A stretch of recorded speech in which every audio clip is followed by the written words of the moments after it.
देश के दुश्मनों यानी आतंकवादियों की फेवरेट दवा ताज नगरी से बरामद हुई है।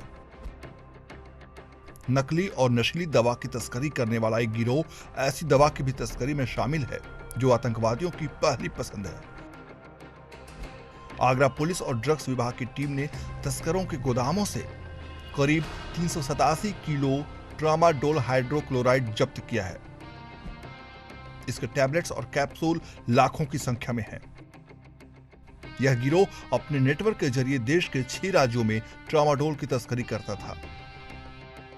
देखिए, ऐसा है कि इनका जो नेटवर्क है वो ऐसा शायद ही कोई जिला हो जहाँ पे इनका नेटवर्क ना हो। कोई ना कोई हॉकर्स या कोई ना कोई इनका एजेंट्स और कोई ना कोई इनका जो है ऑपरेट करने वाले लोग रहते हैं। साल 2008 के नवंबर महीने की 26 तारीख थी जब मुंबई में पाकिस्तान से आए आतंकियों ने हमला बोला था। इस हमले की जांच के दौरान यह बात सामने आई थी कि आतंकी ट्रामाडोल को अफीम के विकल्प के तौर पर इस्तेमाल करते हैं और इसे फाइटर कहते हैं। पुलिस और ड्रग्स विभाग के छापे के दौरान जब ट्रामाडोल दवा बरामद हुई तो सभी के होश उड़ गए। 19 दिसंबर को इस गिरोह का पुलिस ने भंडाफोड़ किया। गिरोह का सरगना पंकज गुप्ता उर्फ चंद्रकांत बताया जा रहा है और फिलहाल वह पुलिस की गिरफ्त से बाहर है। पंकज गुप्ता के यहाँ से भी ट्रामाडोल हाइड्रोक्लोराइड की बहुत भारी मात्रा मिली है और सबसे ज़्यादा इसका इस्तेमाल पंजाब और राजस्थान के बॉर्डर इलाकों में किया जाता है। तो इसीलिए इसको ये समझा जाता है कि शायद जो पंकज गुप्ता का जो ट्रैकिंग है वो शायद पंजाब से इसका काफ़ी अच्छा लिंक था। पुलिस के मुताबिक देश की सीमा तक इस दवाई की सप्लाई होती थी। साफ है कि देश के दुश्मनों तक इन दवाओं को पहुंचाया जाता रहा होगा। इतना ही नहीं, इन दवाओं का इस्तेमाल दुनिया के दूसरे आतंकी संगठन भी करते हैं। दुनिया के सबसे खूंखार आतंकी संगठनों में शुमार बोको हराम, ISIS जैसे आतंकी संगठन भी इस दवा का इस्तेमाल करते हैं। कहा तो यह भी जाता है कि पाकिस्तान की खुफिया एजेंसी ISI भी इस नशीली दवा का इस्तेमाल करती है। अब हम आपको बताते हैं कि आतंकी इस नशीली दवा का इस्तेमाल क्यों करते हैं।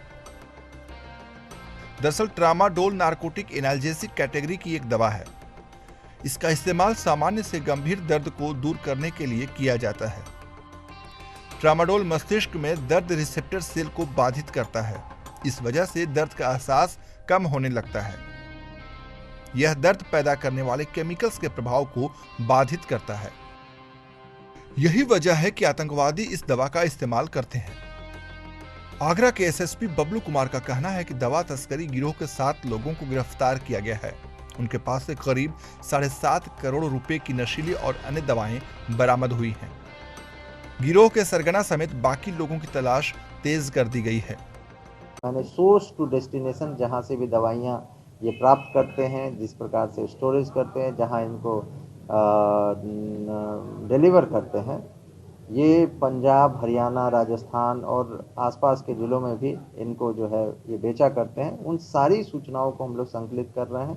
हर एक आयाम पे, हर एक लाइन पे हम लोग काम कर रहे हैं और जिन जिन तरह की जो कनेक्टिविटी होंगी, हर एक तरह के लोगों से के खिलाफ जो है कार्रवाई करने का प्रयास किया जा रहा है।